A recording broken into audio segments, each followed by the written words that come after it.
दोस्तों, अपने प्यारे भारत के जम्मू कश्मीर को दुनिया का स्वर्ग भी कहा जाता है और इसी जम्मू कश्मीर में एक डिस्ट्रिक्ट है लद्दाख। जम्मू कश्मीर में लद्दाख 12,000 फीट की हाइट पर मौजूद है। ये एक ऐसा शहर है जिसे सालों भर डिफिकल्ट वेदर का सामना करना पड़ता है। इतना रिमोट लोकेट होने के बाद भी यहाँ पर 30,000 लोगों का घर मौजूद है।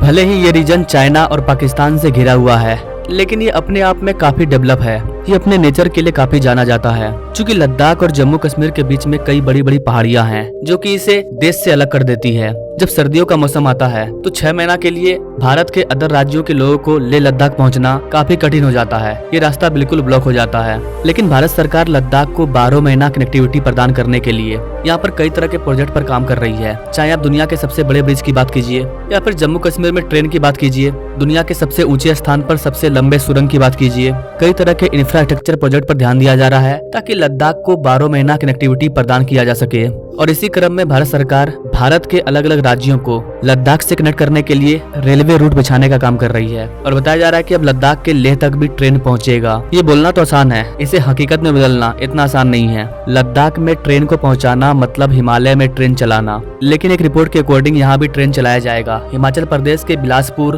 और मनाली से होते हुए लेह तक रेलवे ट्रैक को बिछाया जाएगा, जिसकी लंबाई 498 किलोमीटर होती है। चलिए आपको बताते हैं कि लेह लद्दाख में ट्रेन पहुंचाने के लिए क्या क्या किया जा रहा है, कब तक ट्रेन लद्दाख पहुंचेगी। नमस्कार दोस्तों, मैं विकास और आप देख रहे हैं ऑल इंडिया अफेयर्स।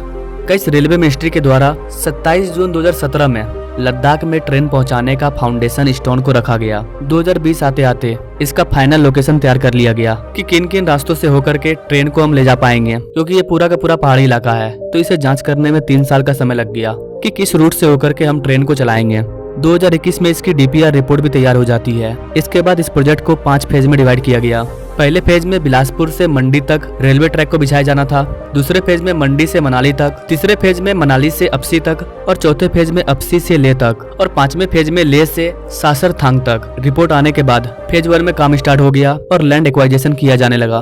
2022 में फेज 1 का काम काफी स्पीड से चलने लगता है और इस दौरान यहाँ पर 7 टनल को बनाया गया। लेकिन 2023 तक ये काम चला, लेकिन इसके बाद इसके आगे का जो काम है वो रुका हुआ है, जो कि अब तक चालू नहीं हुआ है। जम्मू कश्मीर तक रेलवे ट्रैक आ चुकी है और कुछ दिन में ट्रेन चलना भी स्टार्ट हो जाएगा। लेकिन अब हमें जम्मू कश्मीर से आगे बढ़ के लद्दाख तक जाना था, लेकिन काम रुका हुआ है क्योंकि जम्मू कश्मीर में सबसे पहले इलेक्शन होगा। जम्मू कश्मीर को फिर से इसे राज्य बना दिया जाएगा।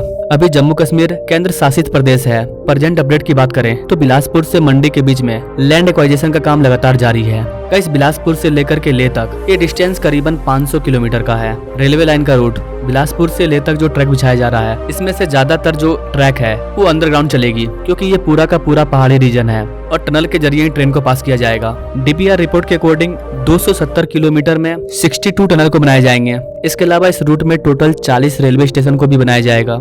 जब ये रेलवे लाइन बनकर के तैयार हो जाएगा तो ये दुनिया के सबसे ऊंचे स्थान पर बनाए गए रेलवे लाइन में से एक होगा, क्योंकि इस रेलवे लाइन को 17,500 फीट की ऊंचाई पर बनाया जा रहा है। इस रेलवे ट्रैक को बिछाने के लिए टोटल 2,557 हेक्टेयर की भूमि चाहिए और करीबन इसको बनाने का जो खर्च है वो 1 लाख करोड़ के आसपास होगा।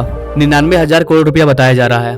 यहाँ पर आपको बताना चाहेंगे गाइस कि लद्दाख काराकोरम और ग्रेट हिमालय के बीच में आता है, यानी कि इस रेलवे लाइन को हमें बनाने के लिए ग्रेट हिमालय को पार करना होगा, तभी हम लद्दाख तक पहुंच पाएंगे। अब हिमालय के अंदर टनल बना करके रेलवे ट्रैक को पार करना ये इतना आसान काम तो है नहीं। टाइम तो लगेगा ही लगेगा और पैसे भी खर्च होंगे। 12 महीने में से 6 महीना तो ऐसा होता होगा जिसमें पूरा का पूरा बर्फबारी होता होगा। ऐसे कंडीशन में काम करना इतना आसान नहीं है, बट ये काम होगा। वर्तमान सरकार ने इसका टारगेट सेट कर दिया है, तो ये जरूर कंप्लीट होगा और बहुत जल्द होगा। हमारा ये रेलवे ट्रैक इतने ऊंचाई पर बनाया जा रहा है कि ये चाइना के ऊंचाइयों को भी पीछे कर देगा।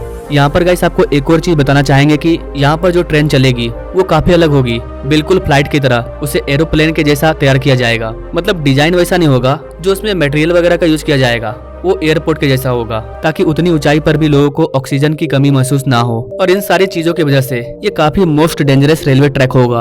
अगर ये वाला रेलवे लाइन बन जाता है तो ये अपने भारत के सूरत को और भी निखार देगा। कैन यू इमेजिन कि बर्फ भी गिरेगा और ट्रेन भी चलेगी, आइसलैंड स्विट्जरलैंड जैसा सीन बन जाएगा। अगर ये रेलवे लाइन बनता है तो इससे सबसे ज्यादा फायदा लेह लद्दाख के लोगों को होगा, क्योंकि जब ये ट्रैक तैयार हो जाएगा तो इस दूरी को कवर करने का जो समय है वो आधा हो जाएगा। जाते जाते गाइस आपको एक और चीज बता दे कि ये जो रेलवे लाइन होगा इसे मिलिट्री पर्पज से भी तैयार किया जा रहा है। आने वाले समय में जम्मू कश्मीर इस तरह से डेवलप होगा जिसके बारे में दुनिया सोच भी नहीं सकती है। हिमालय जैसे डेंजर माउंटेन में भी सरकार वर्ल्ड क्लासिक प्रोजेक्ट पर काम कर रही है ताकि जम्मू कश्मीर के लोगों को दिक्कत ना हो, हमारे जवान भाइयों को दिक्कत ना हो और हम चाइना पाकिस्तान को भी सबक सिखा सकें कि जम्मू कश्मीर हमारा इंटरनल पार्ट है और उसको हम लोग डेवलप कर रहे हैं। हाँ ठीक है, 70 सालों में जो पहले की सरकार थी उन्होंने इसे डेवलप करने के बारे में नहीं सोचा, बट वर्तमान सरकार जम्मू कश्मीर से 370 को हटा करके इसे अब डेवलप कर रही है और इसका फायदा पिछले 7-8 सालों में देखा गया है। वैसे गाइस, आप इस चीज के बारे में क्या कहना चाहेंगे? क्या भारत सरकार इस तरह के डिफिकल्ट प्रोजेक्ट को कंप्लीट कर पाएगी? क्या हम लेह लद्दाख में भी ट्रेन को चला पाएंगे? क्या सोचते हैं गाइस? आप इस चीज के बारे में कमेंट करें और ऐसे लेटेस्ट अपडेट के बारे में जानने के लिए हमारे चैनल से जो जुड़े। और थैंक्स फॉर वॉचिंग। मिलते हैं वीडियो में एक नई जानकारी के साथ, तब तक के लिए जय हिंद।